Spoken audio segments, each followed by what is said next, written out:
Welcome, I'm Lauren, and welcome to Everyday Gourmet, where I'm going to be sharing realistic, elevated recipes for the avid home cook using fresh ingredients and global flavors.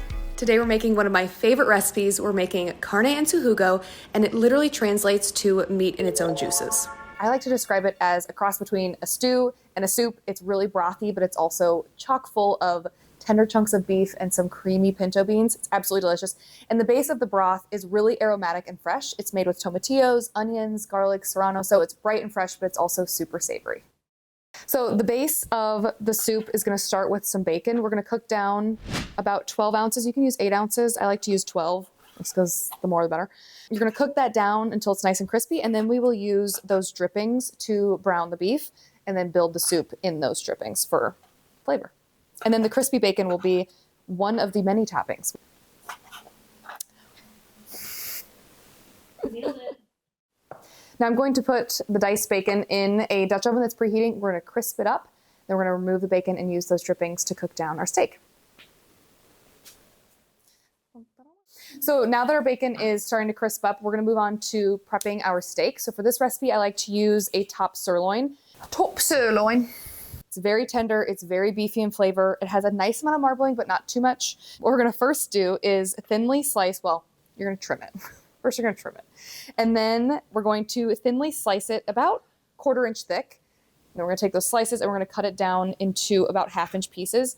The goal here is that you want them to be bite-sized. The reason I like to use a nice cut like top sirloin is that it's really tender, which means the soup doesn't have to cook for a ton of time to tenderize the beef. We're not using stew meat, which requires a lot of simmer time. We're going to use something that's already pretty tender. The soup, once it starts simmering, is done in about 40 minutes. So we're going to first slice it really thin. If you don't have the sharpest knives, I recommend popping the steak on a plate or a baking sheet in the freezer for about 10 minutes prior to slicing it. This will just make it a little bit easier to slice. Keep slicing it. All right, now we're going to take these slices and cut crosswise into nice bite-sized pieces, just pretty small, 1/2 inch thick. They're going to be so tender in this soup. You need to start with about 2 pounds to get 1.5 pounds of steak is what you want to aim for this recipe. If you cannot find top sirloin, you can use strip steak or a top round steak, but you could also use a New York strip, but that seems excessive for this kind of dish. All right. Okay, the beef is prepped, and now we can check on the bacon. Smells good. I love a little bacon. So while the bacon is cooking on the stovetop, we're gonna make the base of the broth. We're gonna make the broth that then gets simmered down into the soup. And it's full of aromatics. It's full of a whole bunch of cilantro that you throw into a blender with a quartered white onion, some tomatillos, a serrano. There's really hardly very little prep work when it comes to the rest of the soup other than the meat and the bacon. So you're just gonna take a large white onion and I just quarter it and then just throw it in. And then you'll also need a whole serrano. So you can make this more mild by removing the ribs and the seeds of the serrano. You could make it even more mild by using a jalapeno. But I like to use a whole serrano for its spiciness. If you want it even more spicy, you can add another serrano. So there's a lot of levels of heat that you can play around with this recipe. All right, now I'm gonna take my tomatillos. You're gonna need 5 large tomatillos. If you don't have large, just use a couple more. And you're gonna peel off the, what is this called? Husk. Underneath the husk can be pretty dirty. It can be kind of sticky. So you just want to give them a good rinse/scrub before we toss them into our blender. So I'm just going to remove these guys. And you want to make sure when you're picking out tomatillos that they're nice and firm and bright green. You don't want them to be soft really at all. Okay, I'm going to rinse these quick.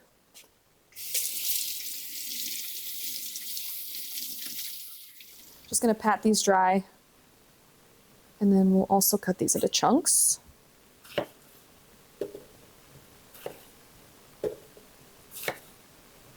Oh, they're so fresh.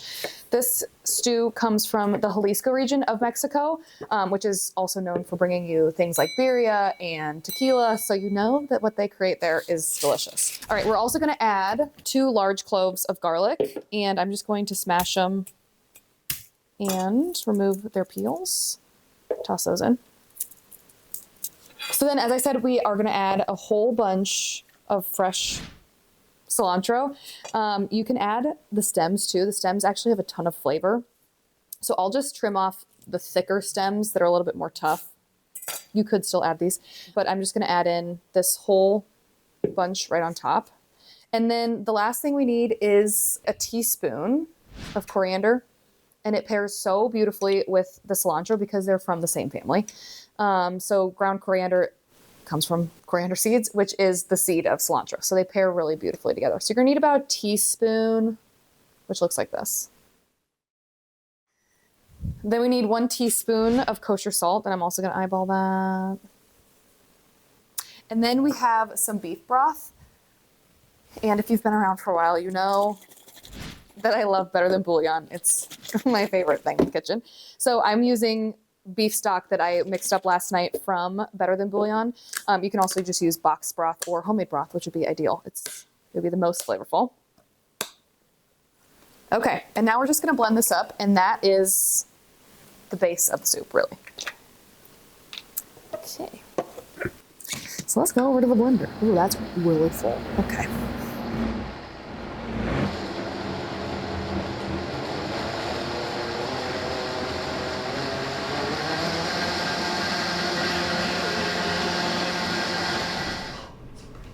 So the bacon is looking pretty crisp, so I'm going to turn it off and remove it from the pot, but I'm going to leave the drippings in the pot to cook the beef with.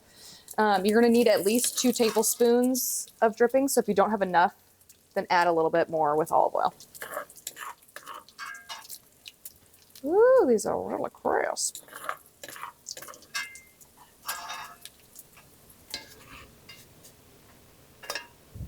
This is where a slotted spoon is really helpful. Of which I do not own. All right, we're gonna leave the rest of those bits in there. And I think I'm gonna drain off some of the drippings. I think we have a little too many. So we're gonna get a bowl. A bowl. All right, I'm just gonna take a couple tablespoons out. Not too many.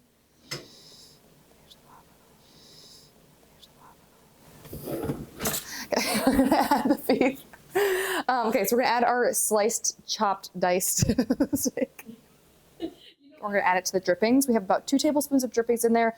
We're gonna season this well with some salt and pepper. We're gonna cook it until it's no longer pink, which will take about 10 minutes. A little bit of salt.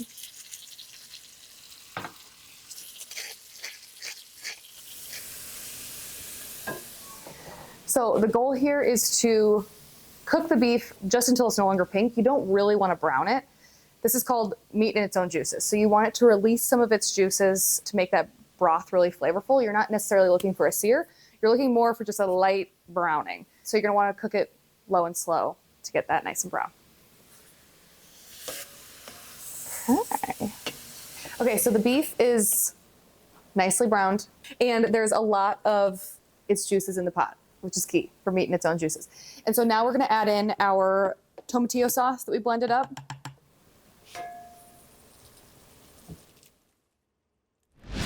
The last 2 cups of broth are gonna go in. Oh, it's so pretty. Okay. It's gorgeous. So we'll bring it to a simmer, and then we'll cover it and let it cook.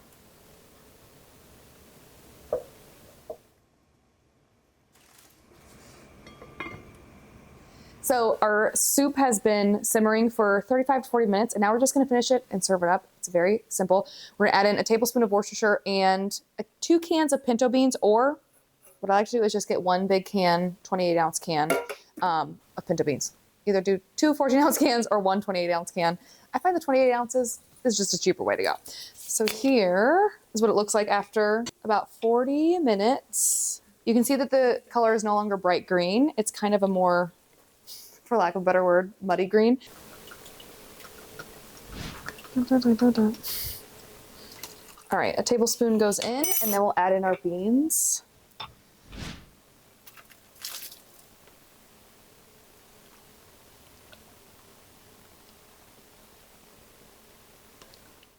Okay, So I'm gonna taste test it to make sure that it's seasoned well. First. Oh, that's spicy and good. So there are a couple different toppings that you can top this off with. You can do as many or as little as you want. I do think it does need toppings, so I wouldn't skip them all together. I have some sliced radishes that I sliced last night and put in some cold water. This is a great way to cut their bite a little bit so they're not quite so bitter. And then it also keeps them nice and crisp, which balances the savory stew really nicely. And then I like to do some fresh avocado. I don't know if there's anything other than a fresh avocado, so I wouldn't say fresh avocado. And we have our crispy bacon, some fresh cilantro that will just tie in with the broth nicely. And then I like to either do tortilla chips, corn tortillas in general that are slightly warmed up, or some nice tostadas. Add a delicious texture to the soup, but also a great way to kind of eat it with your hands. And then also some lime wedges just to brighten everything up, especially with that Worcestershire that we just added in at the end. This just like brightens everything and livens it up a little bit. Give it a little taste test. All right, I'm first going to go in with the tostada because that's my favorite.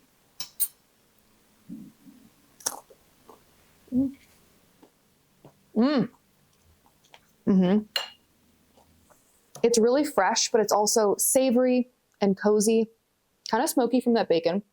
It's kind of everything you love about a chili, but a little bit lighter, a little fresher, more acidic, but it's the perfect cross between stewy and cozy and light and brothy. There's so many ways to take this with the toppings. You can play around with the toppings. You can make it spicier. You can make it a little bit more mild. It's delicious.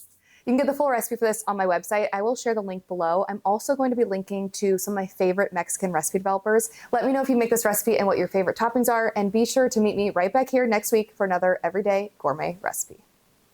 Dun, dun, dun.